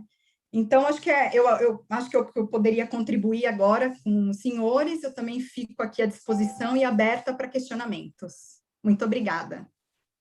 Excelente, doutora Valéria. Eu aqui me sinto provocada e até fazer um questionamento, depois eu vou aproveitar aqui também, Malfatti. Me preocupa essa questão da retomada, porque eu entendo da finalidade da seguradora, que é garantir o risco e a indenização. Aí não executar obras. Então fica essa questão aí para o debate, né, doutora Valéria? Vamos lá. Vamos aos debates. Maurício Gazen, doutor Maurício, por favor, sua contribuição. Boa noite a todos. Primeiramente, eu gostaria de agradecer a doutora Jaqueline pelo convite. É uma honra e um prazer estar aqui com todos os colegas. Parabenizar aí a fala do ministro Benjamin, do doutor Guilherme, da doutora Valéria, certo? E eu vou fazer uma pergunta aí ao ministro, que é relacionada principalmente, né, à questão dos serviços técnicos especializados de engenharia, né? Nós tivemos aí 26 vetos realizados pelo presidente da República, né? E 3 vetos eles efetivamente foram derrubados, né? Um deles é com relação à questão dos serviços técnicos especializados de engenharia, conforme eu falei, né? Através lá da Lei 8.666, né? É consabido aí pelos colegas e por todos que geralmente, né, os serviços técnicos especializados de engenharia, eles eram licitados através de concorrências pelo critério de julgamento melhor técnica ou técnica de preço, né? Ao longo da caminhada, né, e principalmente com o advento do pregão, né, passou a ser utilizado os serviços técnicos especializados de engenharia através de pregões eletrônicos por menor preço. E sempre houve uma grande reclamação por parte do mercado e principalmente das empresas que prestam esse tipo de serviços técnicos especializados acerca, efetivamente, dos preços que estão sendo contratados, né, os projetos e aí, consequentemente, a própria qualidade dos projetos, que vai ter um reflexo lá na frente na própria execução contratual. Então, eu gostaria de ouvir a opinião do ministro aí com relação a esse veto que foi derrubado pelo Congresso Nacional. E agora, né, nós temos a questão dos serviços técnicos especializados de engenharia a serem licitados pelo critério aí, de melhor técnica ou técnica e preço. Essa seria a minha pergunta, ministro.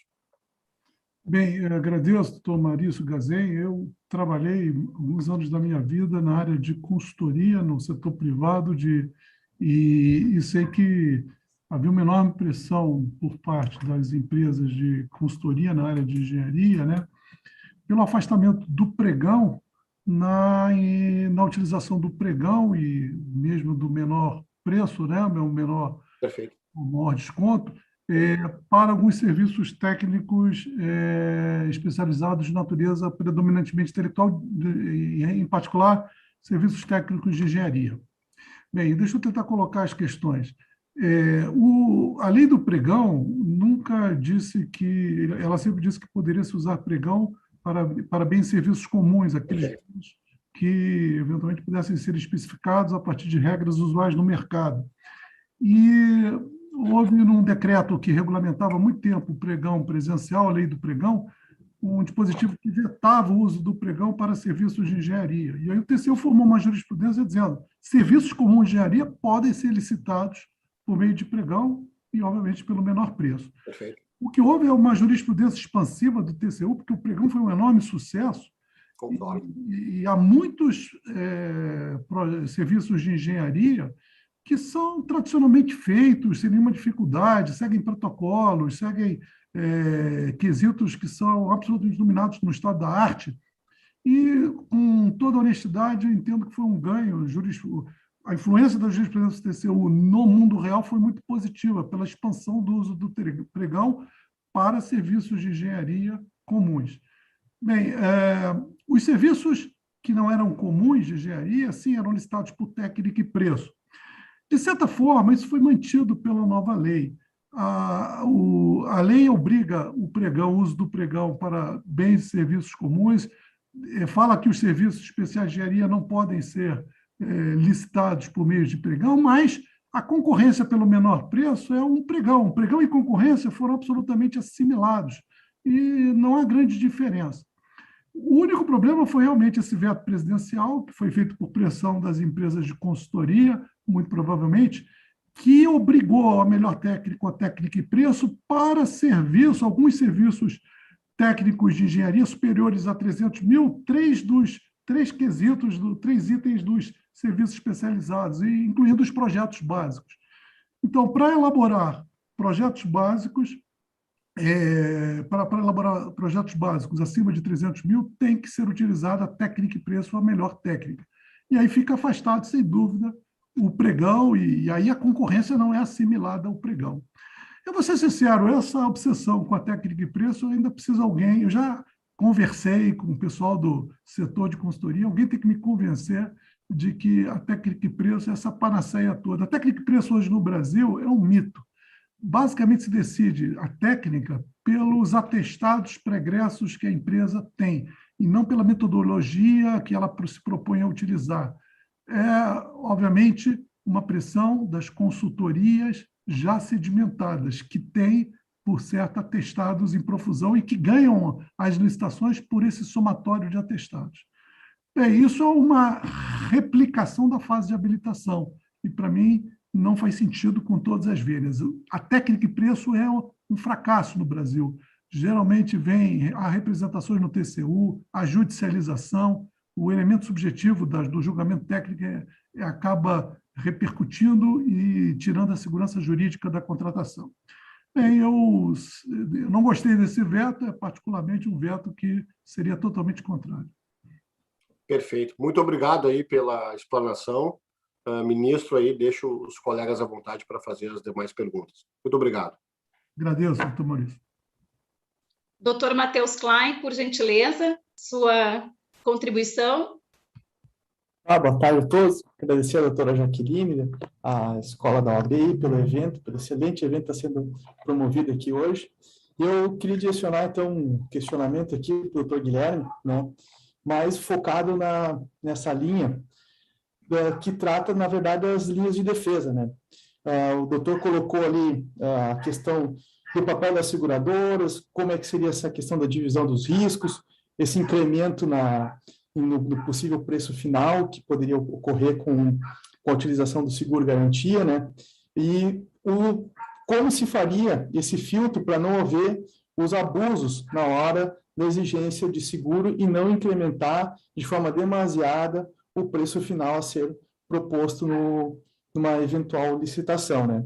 E aí eu questiono, assim, se não seria uma das formas de haver esse filtro, a utilização lá que tem no artigo 169 da lei, que fala das 3 linhas de defesa, que seria a primeira linha, a dos servidores, empregados, agentes de licitação, a segunda linha do assessoramento jurídico do próprio controle interno, e a terceira linha, o órgão central de controle interno e o próprio Tribunal de Contas, né?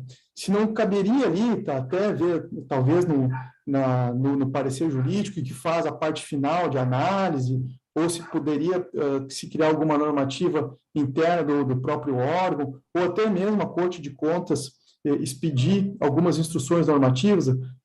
Nós temos também o exemplo uma instrução normativa, acho que da CGU, de 2016, que também trata do tema de a questão de mitigar os riscos internos, de trabalhar pelo melhor interesse público. Se não estaria aí uma linha que a gente poderia utilizar para conseguir combater eventuais abusos na hora da exigência de seguros desarrazoados ou que acabem por frustrar, inclusive, o próprio certame. Queria que o doutor pudesse fazer alguma consideração com relação a esse tema, acho que seria interessante. Muito obrigado, doutor Matheus. Essa questão das 3 linhas de frente, eu tenho até um artigo escrito sobre isso, na coluna da qual faço parte, consultor jurídico.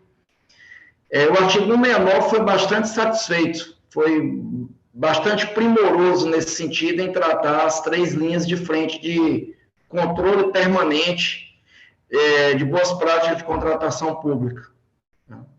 E lá no artigo 169, como o senhor bem colocou, desde o caput é dito que as contratações públicas são objeto de práticas constantes de controle, enaltecendo sempre o papel dos servidores e agentes envolvidos no processo de contratação na primeira linha de defesa, o papel do órgão de assessoramento jurídico e do controle interno na segunda linha de defesa, e do controlador geral interno, se houver, e do controle externo na terceira linha de defesa.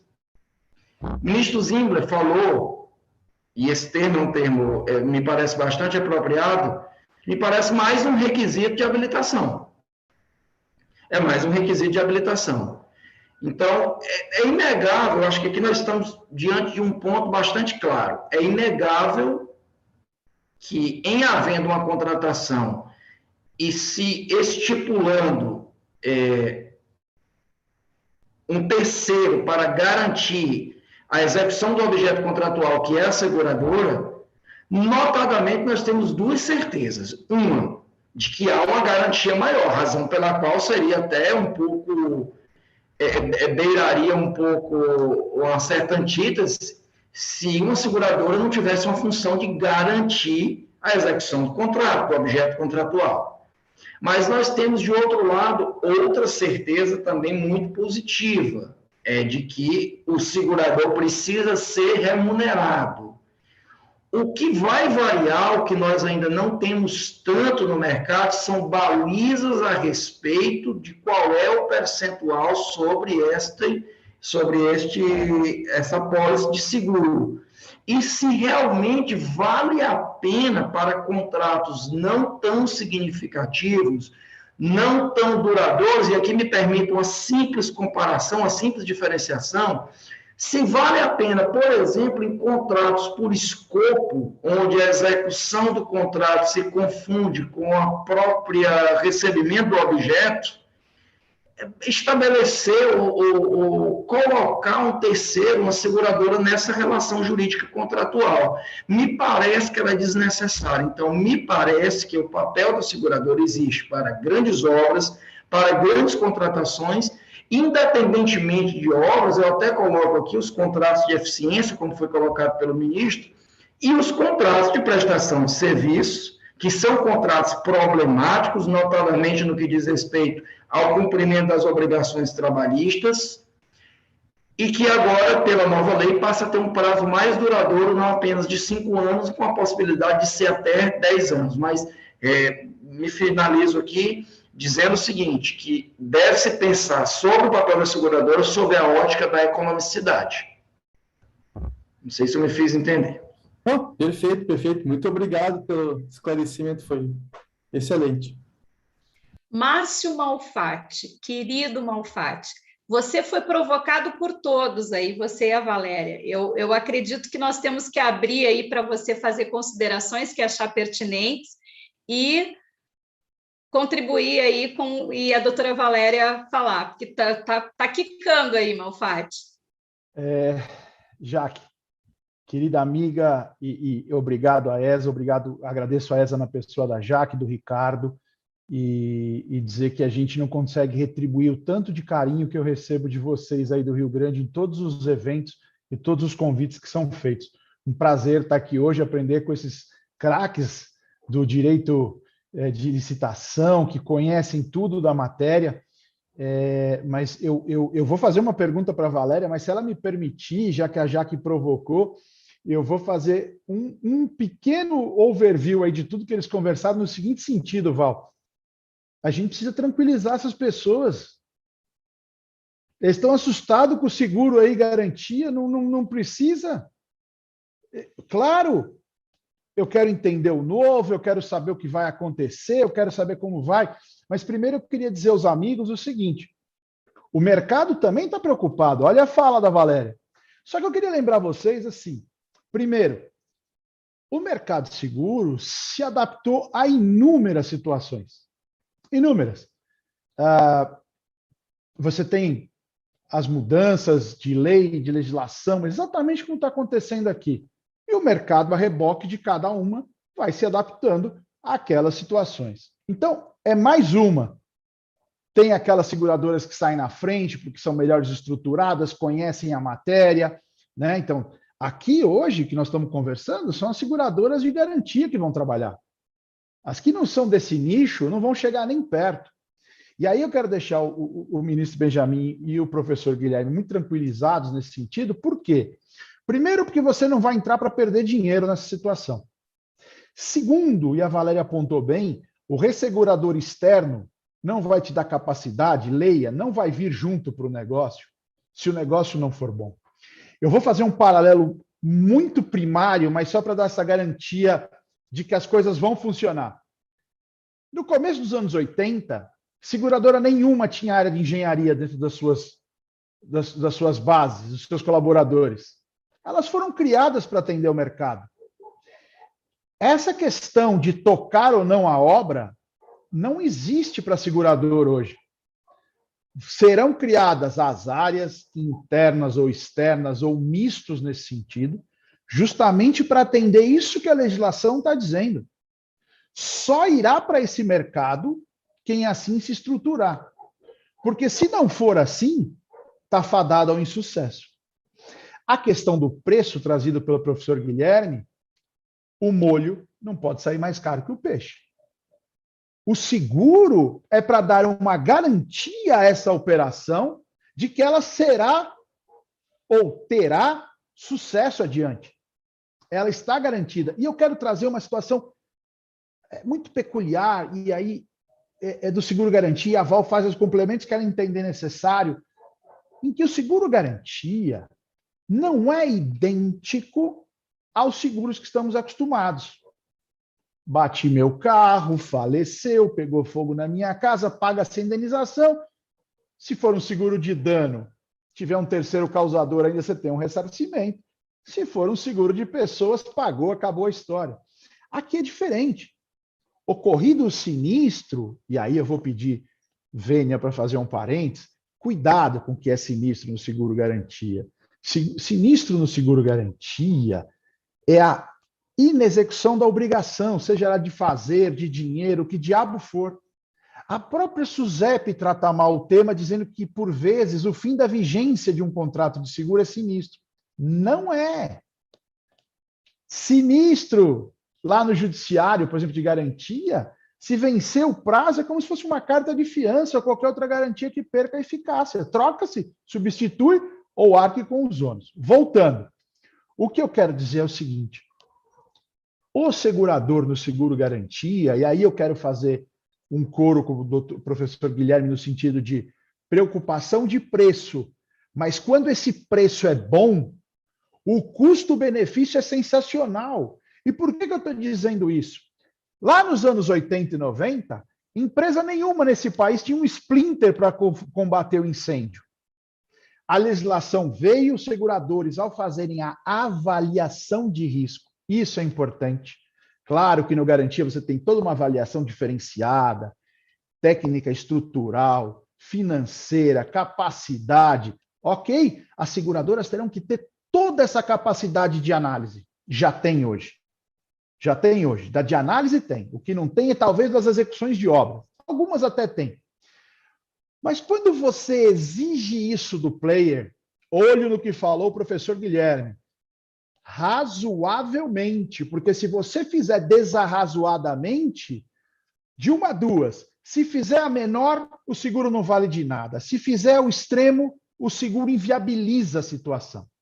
Mas feita de forma correta, ela é uma garantia para o público e para o privado de que aquilo vai funcionar. Por que eu estou dizendo isso? Porque no seguro-garantia, você exige uma contra-garantia. O sinistro não se encerra por si só com o pagamento. A seguradora ou garante pagamento, a depender do tipo do contrato, ou executará a obra, a depender do tipo do contrato, mas ela tem o regresso contra o devedor. E, nesse sentido, ela não quer utilizar esse regresso. Muitos e muitos, e a Valéria pode dar exemplos, porque a Valéria é muito mais inteligente que eu, que fiquei no diabo do jurídico e não saí para os negócios. A Valéria hoje faz negócios de seguro, que é muito mais legal. É a área que é convidada para festas, para eventos. A minha área só é convidada para desgraça. Então, o negócio é o seguinte. Quando você tem um sinistro, por exemplo, de pagamento, né, de honrar pagamento, o segurador comunica ao tomador e diz, olha, paga, porque se eu tiver que pagar, eu já vou executar sua contra-garantia. E quem é solvente, parênteses, né? Não estamos falando das diabruras que conhecemos deste país, quem é solvente honra o pagamento. É por isso que tem melhor taxa de prêmio, é por isso que vai se apresentar nas licitações com melhor capacidade de tomar aquele negócio, porque tem um valor de garantia bom num preço que não cria o problema do professor Guilherme. E, acima de tudo, e dentro da provocação do professor Guilherme, óbvio que a seguradora vai querer participar da repactuação. Ela é intimamente ligada a essa repactuação. Porque se a repactuação for ruim ou inexistente, é sinistro. E aí, se é sinistro, tudo isso que eu acabei de falar ocorre novamente. Val, tranquilize nossos amigos aí um pouco mais, porque eu só falei da parte de você tem muito mais tarimba nesse negócio do que eu, porque você está do lado bom da força. Eu só fico do lado do sinistro. O meu telefone só toca se alguém trombou, fogou ou morreu. Rio Grande do Sul, muito obrigado. Aos colegas de painel, que prazer estar aqui com vocês. Obrigado de verdade. um complemento, eu acho que o Márcio fez um ponto de contraponto até, né, do que eu falei um pouco. Eu acho que exatamente a falta do mercado segurador estar dentro dos objetos de negócios, de projetos, o que já vinha acontecendo com a 8666, porque se os senhores olharem, o número de sinistralidade no mercado de seguro-garantia é extremamente pequeno.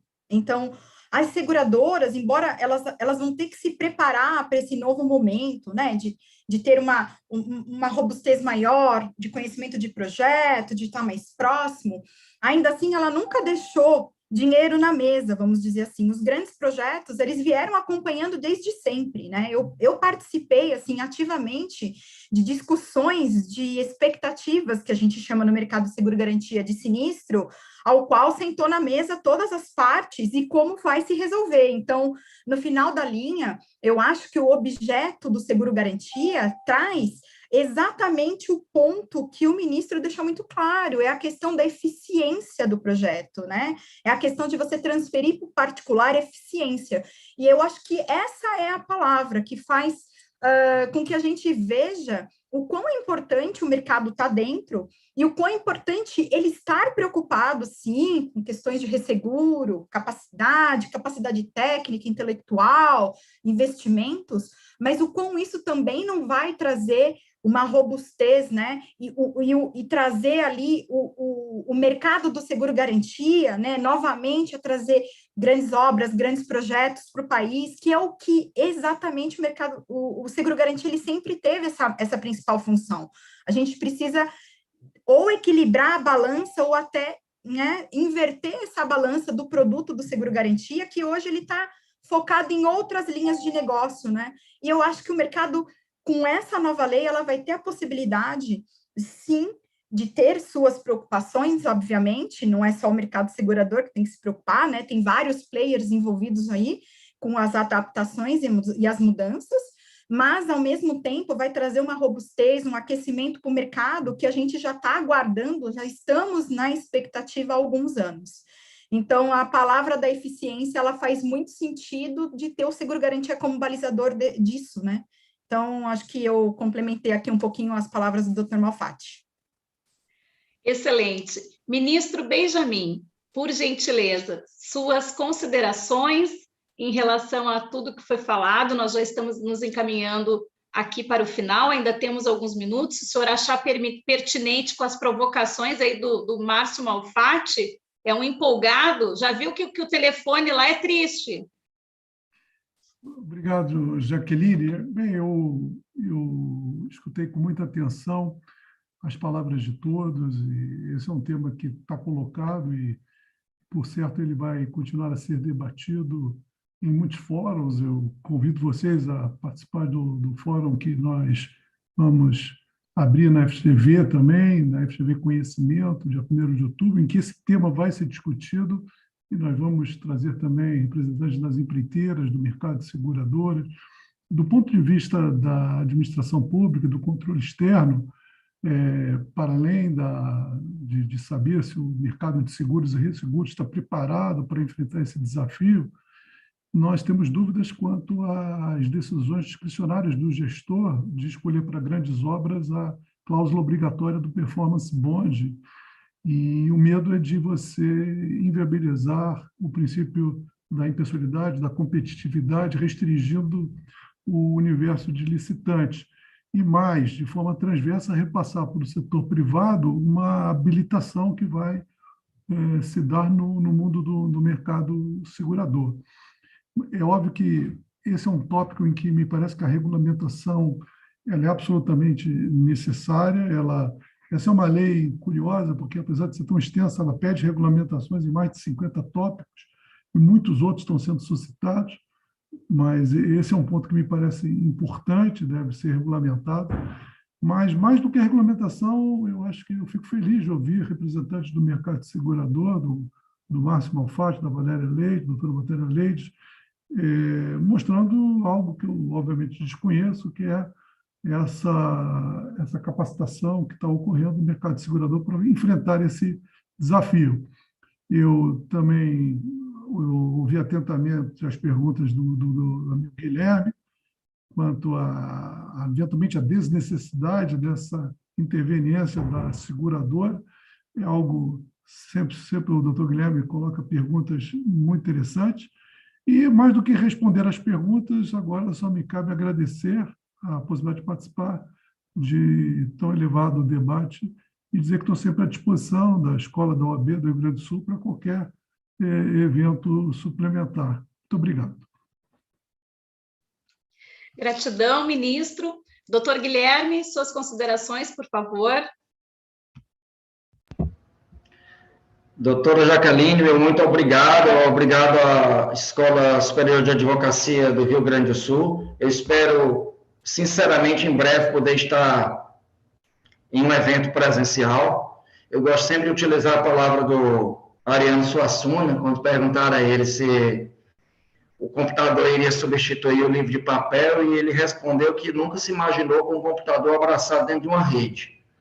Então, eu acho que isso é importante para a gente agora. Estamos aqui todos, eu aqui do estado do ministro Zina, no Rio de Janeiro, conseguindo fazer esse evento, o ministro em Brasília, todos nós podemos participar. Realmente é uma interação muito boa. Agradeço por demais esta oportunidade.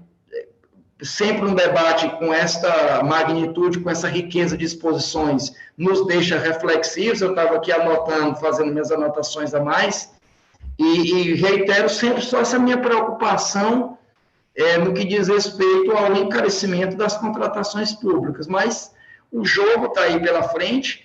O ministro falou que a lei é extensa e tem seus 51 regulamentos, ministro.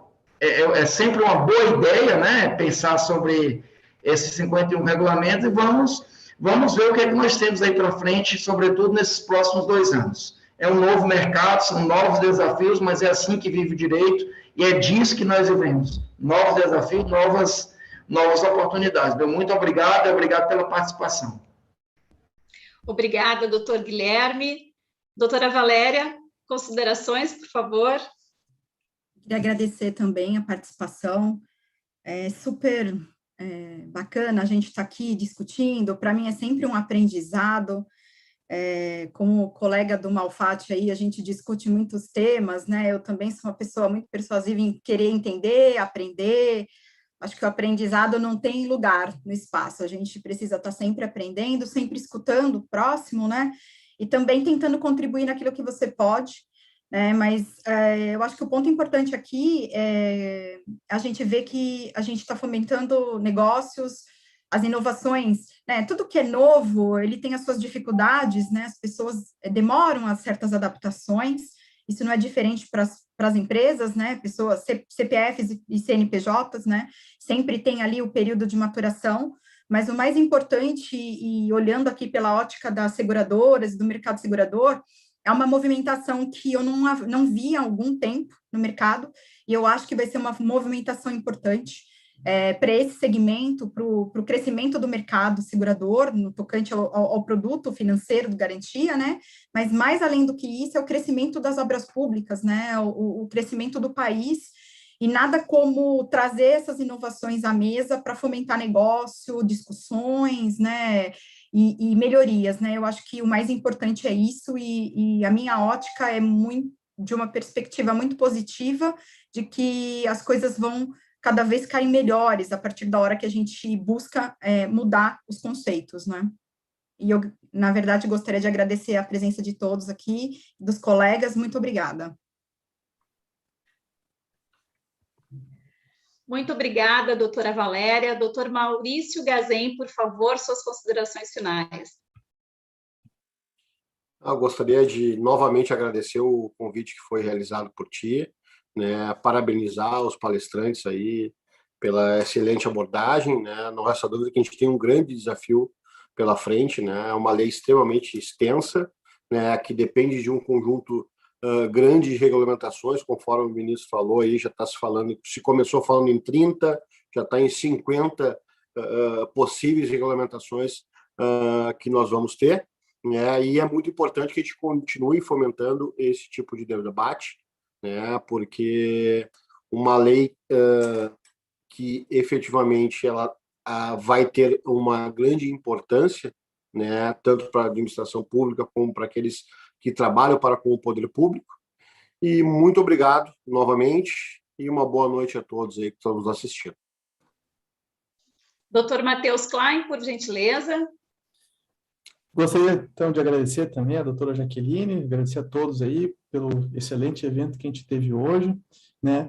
E, com certeza, assim, ó, a lei é extensa, vai ter N pontos que nós vamos precisar ainda depurar, amadurecer, seja na doutrina, na jurisprudência, ou com regulamentos próprios, sejam do executivo, seja de órgãos de controle, para melhorar a aplicação da legislação e, com certeza, vão ter que fazer mais eventos para ampliar o debate e engrandecer o conhecimento e a gente conseguir ter uma melhor aplicação da legislação. Então, meu boa noite a todos que estão nos assistindo aí e agradecer mais uma vez ao convite e me sinto muito honrado de ter participado deste debate hoje. Obrigada. Malfatti, querido Malfatti, daqui a pouco vai estar conosco aqui na Escola da Advocacia, na aula do nosso curso de Direito de Seguros. A palavra está com você. Bah, querida amiga, obrigado pelo convite mais uma vez. Uma alegria estar com todos vocês. E eu vou provocar o professor Guilherme mais uma vez. Caro, e eu perdi o número que o professor Benjamin colocou, me perdoe, mais caro é ter os 30 e tanto % de obra parada. Isso é caro. Seguro não é caro. Se essas obras funcionassem via seguro, cobrando suas coisas, não era caro para o Brasil. Com isso, eu quero dizer o seguinte. O que a OAB faz é fundamental.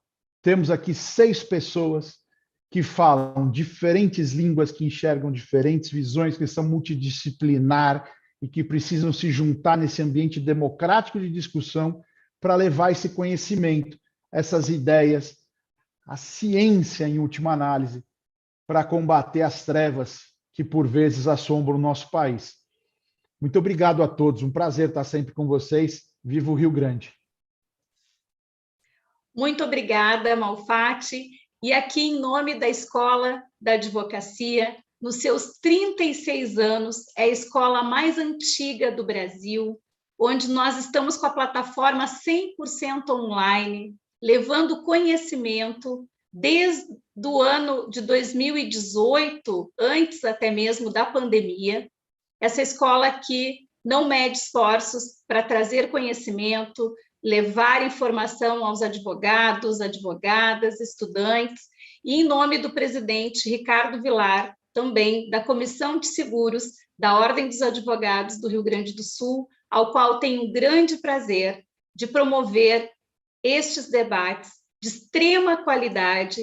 Ministro Benjamin, muito convidado sempre para o estado do Rio Grande do Sul. Esperamos aqui, como temos muita imigração, nós temos um cardápio variadíssimo, não só o churrasco, mas nós temos aqui imigrações italianas, temos um bom vinho, o Malfatti sabe bem disso.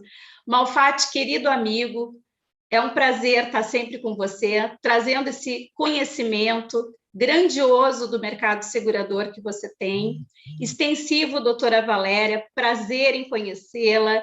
Seja muito bem-vinda sempre. Doutor Guilherme, muito obrigada pelo seu esforço, por estar no hotel, nesse esforço todo de estar presente aqui, que nem que fosse no saguão do aeroporto sairia, né, doutor Guilherme? Estou no escritório, graças a Deus. Ah, deu tudo certo. Maurício Gazem, querido colega, parceiro aqui da infraestrutura, da Federação aqui, grande atuante no mercado de infraestrutura do nosso estado. O mesmo Matheus Klein, um prazer ter estado com vocês.